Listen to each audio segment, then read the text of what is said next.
거 인사하겠습니다. 사랑합니다. 예, 반갑습니다. 감사합니다. 잘 오셨습니다. 예,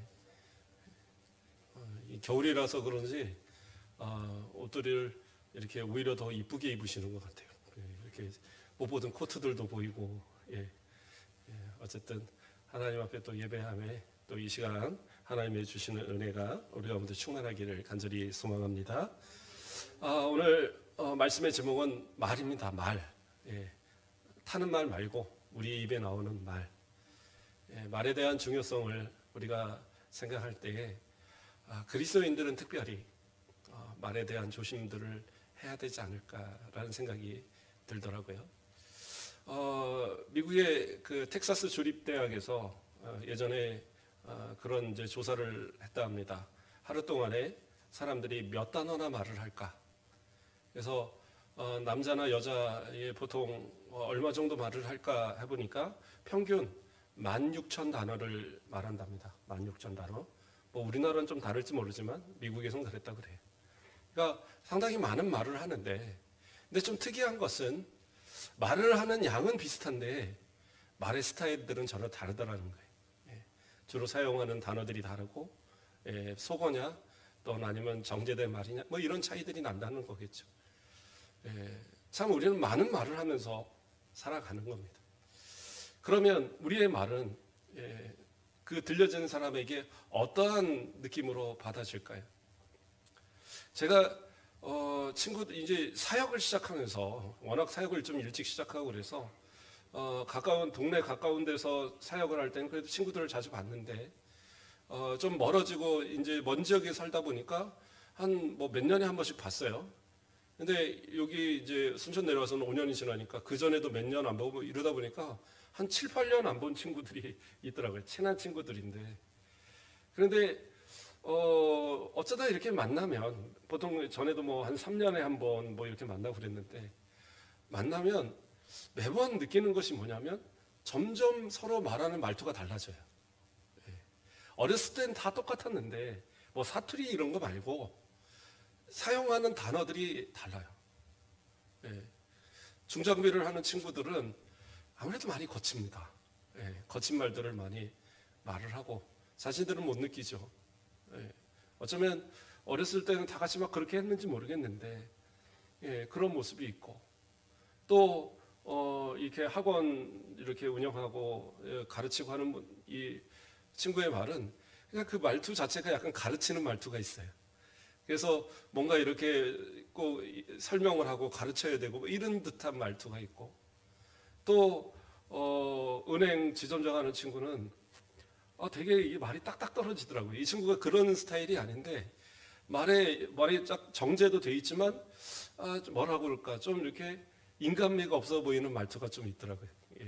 그러니까 이 삶의 방식에 따라서 전해지는 그 느낌이 서로 다른 거죠. 뭐 그렇다고 해서 친구들이 서로 뭐 싫어하거나 뭐 이러는 건 아닌데 어떤 경우에는 사소한 오해도 생기기도 하더라고요. 저희가 나를 무시하는 거 아닌가? 옛날엔 그렇게 대하지 않았는데 왜 이렇게 다르게 대하지? 이런 모습들도 서로 대하게 되더라고요. 왜냐하면 내 삶의 모습에서는 그것이 아무렇지도 않았던 것들이 어느 순간 만나서 섞이려고 할 때는 그 다른 것이 서로에게는 좀 상처가 되는 그런 경우들도 생기더라는 거죠. 말이라는 것은 참 신기합니다. 그런 말들의 어떤 뉘앙스나 그런 어떤 단어를 쓰냐에 따라서 상대방이 대단히 기분 나쁠 수도 있고 기분 좋을 수도 있고 심지어는 사람의 생명을 위협받게 하는 그러한 말이 되기도 하고 그래서 우리 성도들의 말은 정말 사람들 앞에 있어서 판단되어질 때 저 사람의 말은 참 아름답다. 저 사람의 말은 참 복되다. 저 사람의 말은 진짜 예수 믿는 사람답다라는 그러한 모습이 우리 가운데 있어야 되지 않을까 이런 생각을 해봅니다. 고린도전서 9장 20절에서 22절 말씀을 보면 좀 긴 말씀인데 제가 쭉 한번 봉독해 드리겠습니다. 유대인들에게 내가 유대인과 같이 된 것은 유대인들을 얻고자 하며 율법 아래 있는 자들에게 내가 율법 아래 있지 아니하나 율법 아래 있는 자같이 된 것은 율법 아래 있는 자들을 얻고자 함이요 율법 없는 자에게나 내가 하나님께는 율법 없는 자가 아니요 도리어 그리스도의 율법 아래 있는 자이나 율법 없는 자와 같이 된 것은 율법 없는 자들을 얻고자 함이라. 약한 자들에게 내가 약한 자와 같이 된 것은 약한 자들을 얻고자 하며 내가 여러 사람에게 여러 모습이 된 것은 아무쪼록 몇 사람이라도 구원하고자 함이니. 여기서 이제 계속 반복되는 말이 같이 된 것 이렇게 나옵니다. 물론 이것은 행동, 그런 어떤 성품, 뭐 이런 모습들을 포함한 말이지만, 그러나 결국에서는 누군가를 대할 때 그 사람과 같이, 그 사람과 어떻게 보면 비슷한 것을 나타내기 위해서는 어떤 거예요? 말이 중요한 거죠, 말. 그러니까 말을 그들처럼 했다라는 거예요. 헬라인에게는 헬라 말로, 히브리인들에게는 히브리 말로, 또는 뭐 그 당시에는 헬라어가 다 통용됐으니까 또 어디 가서는 율법을 잘 모르는 사람들한테 율법에는 막 이러면서 굳이 그럴 필요가 없으니까 쉽게 이렇게 말하고, 또 율법을 아는 유대인들에게는 율법에 능통한 자이니까 그 율법을 가지고 또 이야기도 하고, 약한 자에게는 약한 사람처럼 말을 하고 강한 자한테는 강한 사람처럼 말을 하고 그 상황에 맞는 말을 통하여서 그렇게 말을 했다라는 거예요. 바울이 그렇게 했던 이유가 뭐예요? 마지막 절에 얘기했잖아요. 아무쪼록 몇 사람이라도 구원하고자 함이니. 우리 성도들의 자세는 이게 중요해요. 내가 어떠한 환경에 살고 있고 어떠한 말투를 가졌건 어떠한 이 배경을 가졌건 그건 중요하지 않아요. 오히려 상대방이 어떠한 모습이든 간에 그 모습에 맞춰서 말해줄 수 있는, 뭐 그렇다고 똑똑한 사람한테 똑똑한 척하라는 얘기가 아니에요. 그리스도의 복음을 가지고 그들에게 대할 때 그들이 마음에 받아들일 수 있을 만한 그러한 어떤 언어의 자세, 이런 거 대단히 중요하다라는 거죠. 깎아내리거나 좀 비관적인 말이나 부정적인 말이나 이런 거 하지 말고 그 상대방이 진짜 즐겁고 기쁘게 받을 만한 그러한 단어를 자꾸 사용하려고 노력을 하고, 그러면서 다가가는 거죠. 그렇게 해서 그 상대방이 난 저 사람을 만나면 참 기분이 좋아. 뭐 학식이 많거나 높은 지위를 가졌거나 그거는 중요하지 않습니다. 오히려 그 비슷한 사람끼리 이 배경을 가지고 있으면 서로 견제합니다. 견제하고 뭔가 좀 더 잘 보이려고 하고.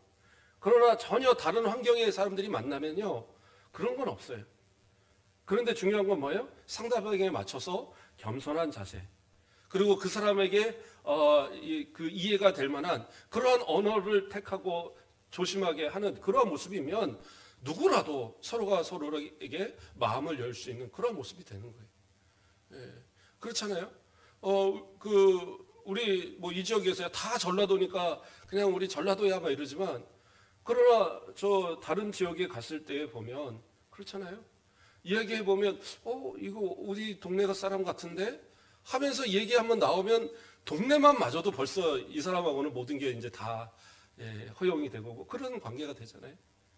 말에 대해서, 그렇죠? 뭔가 이 공통점을 찾아가는 이런 것도 사실 그리스도인들은 참 중요한 겁니다. 그래서 상대방이 마음을 열 수 있도록. 그러니까 전도하라고 하면 전 전도하는 거 잘 안 돼요. 전도 잘 못하겠어요. 근데 왜 전도를 못하는 줄 아십니까? 내 말하는 말투가 그 상대방하고 잘 맞지 않아서 그래요. 대부분이 그렇습니다. 내가 화려한 옷을 입고 막 이렇게 하면서 아주 그러한 모습을 가지고 이 공장 지역에 가서 복음을 전하면서 예수 믿으시죠 이런 모습이 어떻게 보면 또 아주 저렇게 겸손하게 이렇게 와서는 할 수도 있겠지만, 그러나 서로 간에 이질감이 생기니까 그 말이 내게 잘 들려지지 않는 그러한 이유가 될 수도 있거든요. 그렇기 때문에 좀 더 겸손한 물론 자세와 그리고 겸손한 이 말, 이런 것들이 잘 어우러져서 결국엔 어떻게 해요? 한 영혼을 구원하는 것이, 우리는 세상에서 아무리 많은 것 얻어서 헌금 많이 하고 뭐 높은 지위 가져서 거기서 뭐 하나님께 영광을 돌리고 다 좋은데, 그러나 가장 중요한 건 뭐냐? 복음을 전해서 한 영혼을 살리는 것. 그게 가장 중요한 거잖아요. 그러니까 우리의 말은 항상 그러한 생각을 가지고 말을 해야 되는 거예요. 내가 10마디를 잘했었는데 그러다가 한마디만 잘못된 말을 해도 바로 그것으로 인해서 상대방은 상처를 받고, 또 내가 그리스도인이라는 것이 그 사람들에게서는 손가락질의 대상이 되는 거죠. 예수 믿는 사람들은 다 그래, 하나님 믿는 사람은 다 그래, 이런 말이 되어버리는 거예요. 그 구약 성경에 보면 시므이라는 사람이 있습니다. 시므이가 어떤 사람이냐면, 다윗 왕이 압살롬에게 쫓겨서 도망갈 때, 자기 아들이 반역을 해갖고 예루살렘에서 도망 나갈 때에 압살롬이 아들이 막 반역을 해서 정말 마음이 아픈 그런 상황인데, 그 시므이가 계속 쫓아오면서 그 예루살렘 성을 밖을 나가서 저 언덕을 넘어가는 그때까지도 계속 쫓아오면서 막 저주를 퍼부어대는 거예요. 그러면서 뭐라고 얘기하느냐? 뭐 한 절만 이야기합니다. 사무엘하 16장 7절을 보면, 시므이가 저주하는 가운데 이와 같이 말하니라. 피를 흘린 자여, 사악한 자여, 가거라, 가거라. 그 뒤에는 더 아주 심한 얘기까지 더 이어집니다. 그러면서 다윗을 향하여 막 온갖 욕을 다 퍼붓는 거예요. 사울 다 사울 왕가를 밀어내고 지가 왕이 되더니 뭐 더 잘됐다, 꿀 좋다, 뭐 이러면서 이제 계속 쏟아붓는 겁니다. 그러니까 밑에 같이 있던 장군이 왕이시여, 가서 그냥 저 죽여버릴까요? 근데 참으라는 거예요. 참으라는. 왜? 하나님께서 나를 벌하시는 것을 수 있으니까, 저 입을 통해 책망하시는 것을 수 있으니까 참아라. 자, 거기까지는 좋았어요. 그리고 나서 이제 이것이 다 해결되고, 그 다음에 이 요단강을 건너서 이제 이 예루살렘으로 오려고 하는 그때에 이 시므이가 베냐민 지파 사람이었거든요. 그러니까 베냐민 사람들 한 1000명을 끌고 옵니다. 그리고 그 앞에 와서 납득절하는 거예요.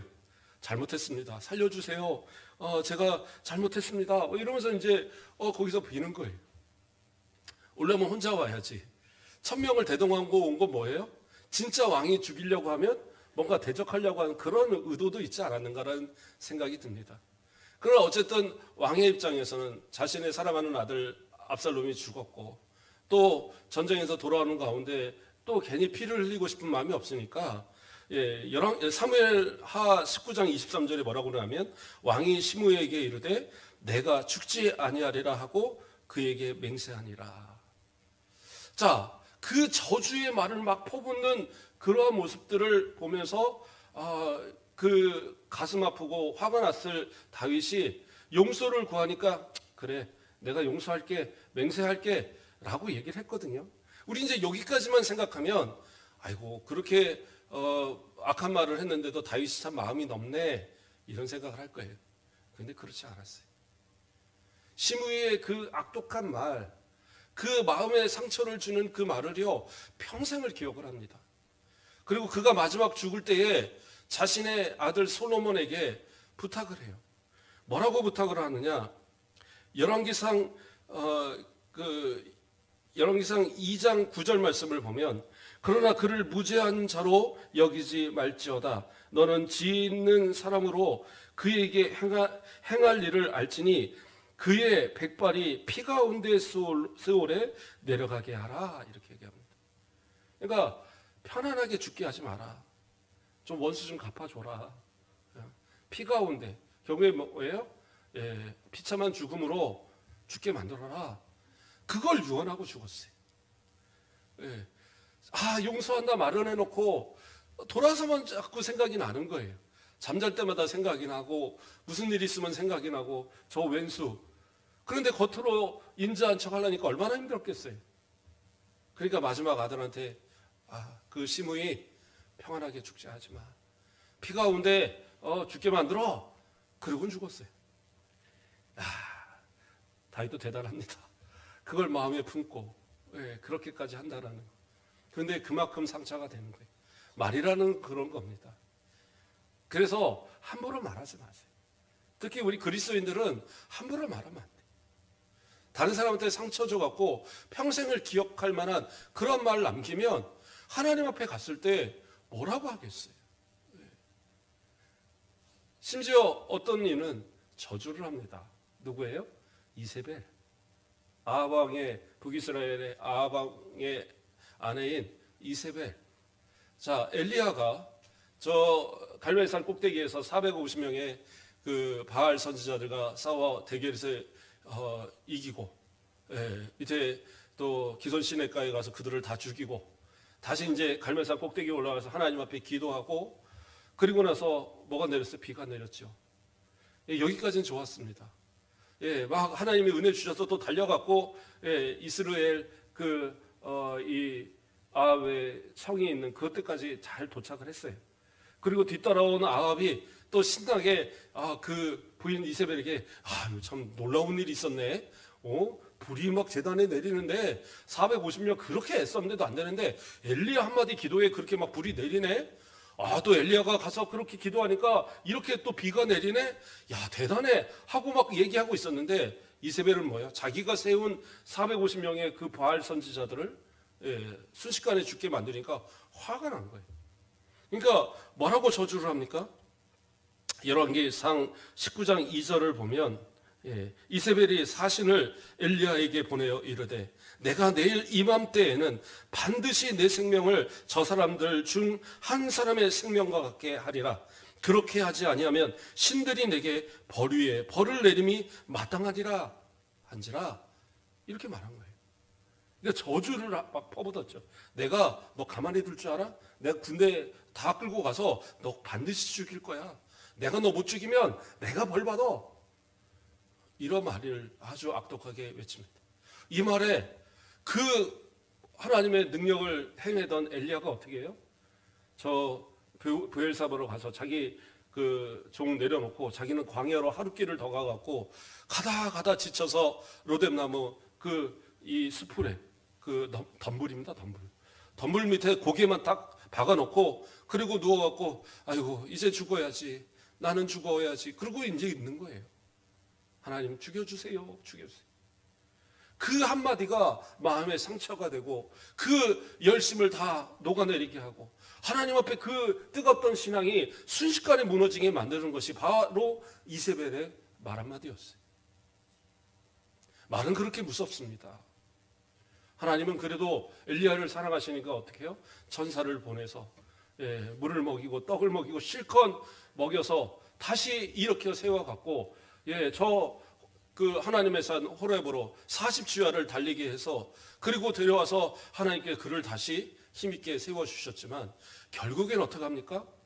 이세벨은 자기가 말했던 그 저주가 결국엔 자기에게 돌아와요. 저주라는 건 참 무서운 면이 있습니다. 성경을 보면 꼭 그런 것 같아요. 내가 무죄한 자에게 저주하면 그 저주는 자기가 책임을 져야 돼요. 그래서 결국엔 어떻게 합니까? 예후가 반역을 일으켜서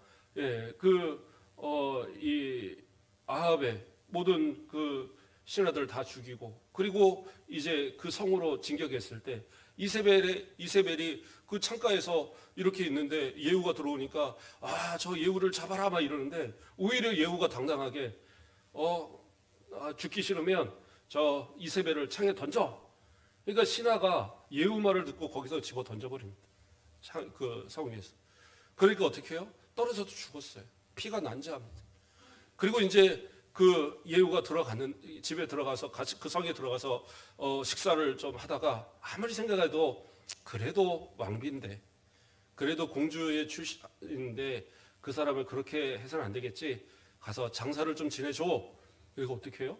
나가보니까 개들이 와갖고 다 뜯어먹었고 몸통은 다 물고 도망가 버리고 머리하고 손발만 남아있는. 그거 가지고 그거 가지고 이제 장례를 치렀어요. 그렇게 비참하게 끝나버렸습니다.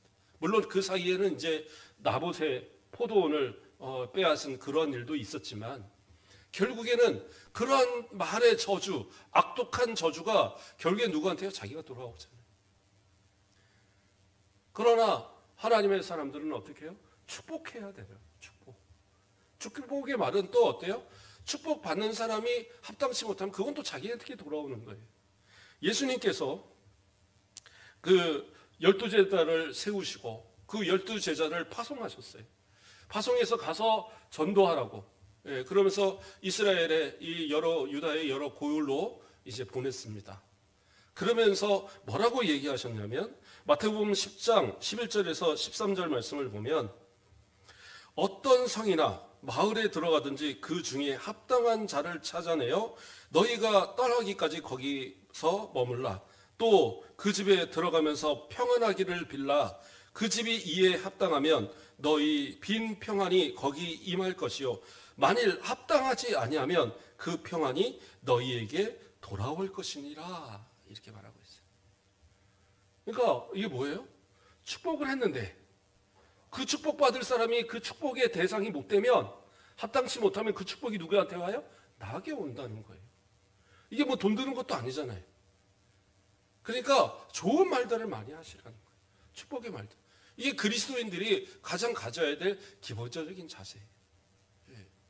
험담도 하지 마시고, 예. 모이면 좋은 얘기들 하시고, 서로의 칭찬하는 말들 하시고, 예. 그런 것이 얼마나 중요한지요. 그렇지 않으면 결국엔 그 말은 어떻게 해요? 자기에게 돌아가는 거예요. 저주가 자기에게 돌아가고 축복이 자기에게 돌아가고. 그건 뭐예요? 내 말에 달려있는 거예요. 그러니까 어떤 분들은 교회도 봉사도 잘하는 것 같고 직분도 받아서 열심히 하고 예배도 잘 드리고 하는데 어떤 분들은 또 복이 안 되는 분들이 있어요. 그냥 왜 그럴까? 그냥 평판이 별로 좋지 않아요. 밖에서의 평판들이. 교회에서야 다 거룩해 보이죠. 오늘 이렇게 다 거룩해 보이는데 그거 대단히 중요한 겁니다. 밖에서는 저 사람 그 교회 절선 안 되지, 이런 평가 들으면 저는 집사가 아니야, 목사야, 맨날 먹기만 좋아해, 뭐 이런 말 들어서는 안 되잖아요. 네? 네.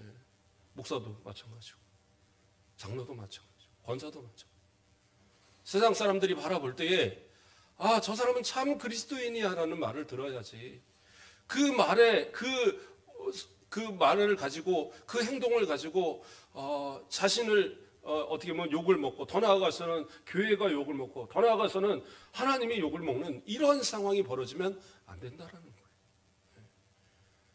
그래서 제가 돌아다니면 다 들어요. 우리 권사님들, 집사님들, 우리 장로님들 한 10년, 20년 전 이야기, 30년 전 얘기도 다 해주세요. 어렸을 때 깨벗고 다닌 이야기도 하시고 뭐 별 얘기가 다 들립니다. 어떤 말은 참 좋은데 어떤 말은 참 듣기가 민망한 말도 있고. 물론 대부분 다 좋은 얘기 하십니다. 우리 가곡교회 너무 좋다는 얘기들 많이 하시는데 적어도 삶 속에서 정말 하나님을 찬양하고 하나님을 영광 돌리는 그런 모습이라고 한다면 내 행동 속에서도 그것이 다 드러나야 되는 거예요. 야고보서 3장 10절 말씀을 보면 뭐라고 얘기합니까? 한 입에서 찬송과 저주가 나오는도다. 너희 형제들아, 이것이 마땅하지 아니하니라. 찬송과 저주가 어떻게 한 입에서 나오냐는 거예요. 쓴물과 단물이 한 우물에서, 한 샘에서 나올 수 없는데 왜 사람의 입에서는 그렇게 나오냐라는 거예요. 안 된다라는 거죠. 성경이 곳곳에서 바로 이 말에 대한 것들을 가르쳐주고 있어요. 정말로 똑바로 말하고 살아야 된다고. 그렇죠?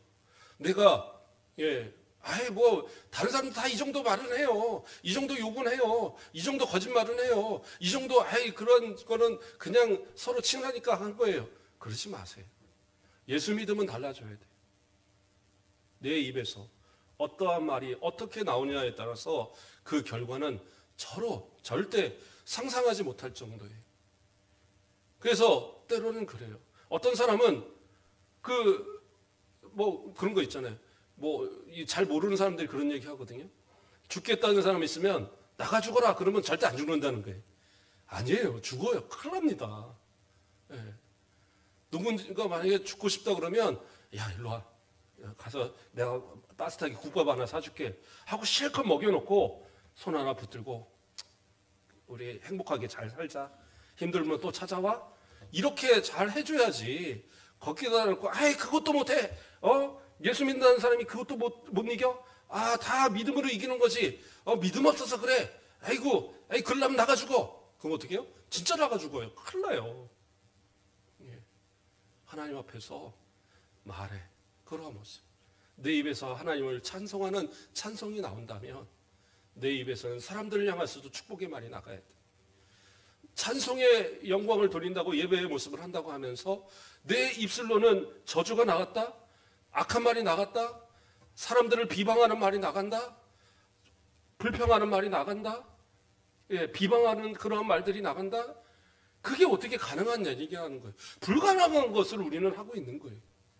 그것은 딱 하나예요. 내가 거듭나지 못했다는 증거를 나타내는 거예요. 예수를 믿는다고 하지만 구원받은 사람들은 그런 모습을 안 하는데 아직 부족하니까 그런 모습이 나타나는 거죠. 철저하게 하나님 앞에 좀 그러한 변화된 모습, 그리스도인다운 모습. 내가 세상에서 돈이 많거나 뭐 명예가 있거나 권세가 있거나 이건 중요하지 않습니다. 그러나 내가 말 한마디만 예수 믿는 사람답게 고쳐도 내가 정말 하나님을 예배하듯이 그러한 말로서 사람들을 대하는 그 모습만 갖는더라도 어디서든지 그 사람은 인정받습니다. 대접받고 존경을 받고 그러한 모습들이 우리 가운데 있어지자라는 거예요. 제 어린아이들한테 이야기를 하면 어린아이들도 막 힘들어합니다. 제가 욕 안 하려고 노력을 했는데 또 욕을 하고 막 어떤 애는요 한 달 동안 욕 안 하면 상 준다고 그러니까 진짜 욕을 안 한 거예요. 형제가 조그마한 애들이. 그런데 형이 어쩌다가 욕을 한 거예요. 큰일 났네. 뭐 그렇다고 목사님한테 가서 거짓말을 할 수는 없고. 그러니까 이 친구가 어떻게 하냐. 자기만 상 못 받으면 아까우니까 이 동생을 꼬시는 거예요. 자꾸 약 올려갖고 결국엔 동생이 욕하게 만드는 것을 딱 한 달째 자는 이틀인가 남겨놓고 한 거예요. 애가 막 한탄을 하고 울고 막 그 밤에 엉엉 울면서 내가 욕을 안 하려고 한 달을 참았는데 저희 형아가 그렇게 했다고 난리가 나고 그랬다고 이제 그 부모가 저한테 와서 얘기를 하더라고요. 한 건 좀 봐주시면 안 되냐고. 애들도 힘들어하죠. 그러나 애들은 참 순수합니다. 이렇게 얘기하면 지키려고 노력이라도 해요. 근데 어른들은 그게 잘 안 되더라고요. 부탁드립니다. 그리스도인다운 말, 하나님 앞에 부끄럽지 않는 말, 성도로서 부끄럽지 않은 말, 그래서 축복의 말, 정말 많은 사람들을 구원할 만한 그러한 복된 말, 그러한 말들로 인해서 하나님께 영광이 되고 사람들에게 인정받는 이런 모습들 되시고 결코 저주의 말, 악한 말을 쏟아부어서 그것이 결국에 자기에게 들어와 복이 되지 못하는 이러한 모습 되지 않도록 오히려 정말 왼수 같은 사람들 있으면 더 축복해버리세요. 예수 믿고 잘 살아라. 너 꼭 예수 믿어야 된다. 복 받아라. 자꾸 축복하세요. 그건 뭐예요? 그 축복 자기에 돌아올 거 아니에요. 더 하나님 앞에 그러한 모습으로 진짜 인정받고 또 신앙인다운 그런 모습으로 세상 가운데서도 인정받는 우리 모든 성도들 되길 말의 아름다운 정말 그 말이 아로새긴 은쟁반의 금사와 같은 복된 말의 사람들 되길 주님의 이름으로 축원드립니다. 기도하겠습니다. 사랑의 하나님 감사를 드립니다. 우리 성도들을 사랑하여 주시고 날마다 하나님의 은혜로 이끌어 주심을 감사를 드립니다. 우리는 예수 믿어 구원받고 정말 거듭난 새 생명을 얻었지만 도대체 입술은 우리의 혀는 왜 아직도 변화되지 못하는 모습들인지 복된 모습들, 복된 말들, 축복의 말들, 아름다운 말들, 그리스도인다운 하나님의 자녀다운 말들로 하나님을 찬양하는 답게 또 삶에서도 날마다 축복의 말만이 넘쳐나는 우리들 되어지도록 속히 변화되도록 지켜주시옵소서. 감사합니다. 예수 그리스도의 이름으로 기도드립니다. 아멘.